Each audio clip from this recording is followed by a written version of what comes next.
નમસ્તે મિત્રો, ચાલો આજે આપણે સરસ એવી બિસ્કો ચીઝ કેક ઘર પર એકદમ આસાનીથી બનાવીએ. તેના માટે મેં 3 પેકેટ બિસ્કિટ લઈ લીધા છે. તેને આપણે ભૂકો કરી લઈશું.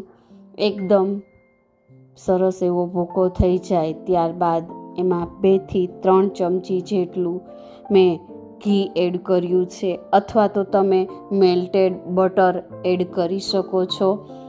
કોઈ બી વસ્તુ લઈ શકો છો. ત્યારબાદ તેને સરસ એવા આપણે કન્ટેનરની અંદર એ ભૂકાને પાથરી દઈશું. એકદમ સરસ એક સરખો એવો પથરાઈ જાય તેના માટે તમે ગ્લાસ, વાટકો કે એવું કાંઈ પણ લઈ શકો છો. મેં ચમચીની મદદથી જ તેને સ્પ્રેડ કરી લીધું છે. એકદમ સરસ એવી આ ચીઝ કેક બનીને તૈયાર થાય છે. તેને બધી જ બાજુ એક સરસ એવું લેયર તૈયાર થઈ જાય ત્યાં સુધી આપણે તેને સ્પ્રેડ કરી લેશું. એકદમ સરસ એવું આપણી પહેલો થર તૈયાર થઈ ગયો છે. તેને આપણે 5 થી 10 મિનિટ માટે ફ્રીજમાં આપણે સેટ થવા માટે મૂકી દઈશું.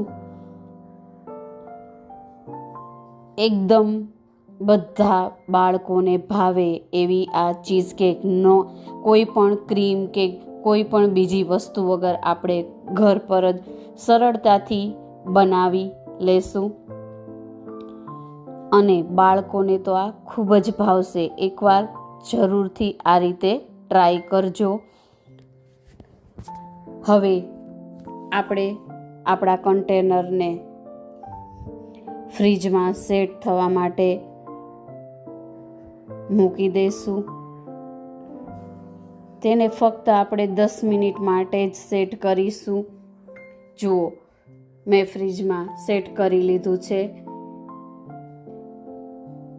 એને 10 જ મિનિટ માટે આપણે મૂકી અને રાખશું. ત્યાં એ આપણું પહેલું લેયર સરસ એવું તૈયાર થઈ જશે.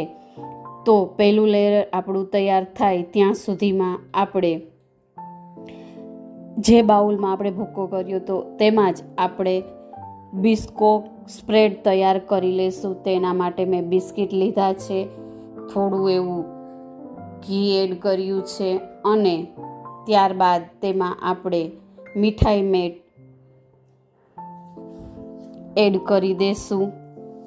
તેને સરસ એવું મિક્સ થાય, એકદમ સરસ એવું સ્પ્રેડ આપણું તૈયાર થઈ જાય એટલી આપણે મીઠાઈ મેટ અને થોડું એવું ઘી એડ કરીશું એટલે એકદમ સરસ એવું તૈયાર થઈ જાય.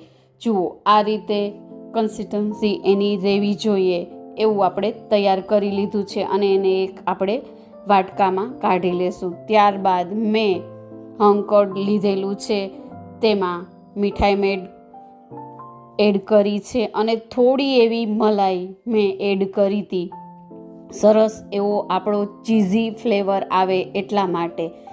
તો મેં બીજું લેયર આપણી ચીઝ કેકનું આજે આપણું ચીઝ જે મેં હંકડથી તૈયાર કર્યું છે તે એડ કર્યું હતું. તમે ધારો તો ચીઝ પણ લઈ શકો છો, પણ મેં ઘરે જ એમાં હંકડ બનાવીને તૈયાર કરી લીધું છે અને તેને ફ્રીજમાં સેટ થવા માટે મૂકી દીધું હતું. ત્યારબાદ આપણે જે બિસ્કો સ્પ્રેડ તૈયાર કર્યો હતો તેનું લેયર આપણે તૈયાર કરી લેશું અને તેને 10 મિનિટ માટે ફ્રીજમાં સેટ થવા માટે મૂકી દીધું હતું. સરસ એવું આપણી ચીઝ કેક તૈયાર થઈ ગઈ છે. હવે તેને આપણે ડેકોરેટ કરી દઈશું. તો મેં થોડો એવો ક્રંચ રાખ્યો તો તેને હવે આપણે બધી જ બાજુ સરસ એવું ડેકોરેટ કરી દઈશું. આપણી સરસ એવી બિસ્કો ચીઝ કેક બની અને તૈયાર છે. જુઓ, 3 લેયર સરસ એવા દેખાય છે અને એકદમ સરસ એવી બનીને તૈયાર થઈ ગઈ છે. મેં તેને કટ પણ કરીને તમને બતાવું છું. એકદમ સરસ એવી આ બાળકોને તો ખૂબ જ ભાવશે અને બધાને નાના મોટાને ભાવે એવી આપણી બિસ્કો કેક બનીને તૈયાર છે. તો એકવાર જરૂરથી આ રીતે ટ્રાય કરજો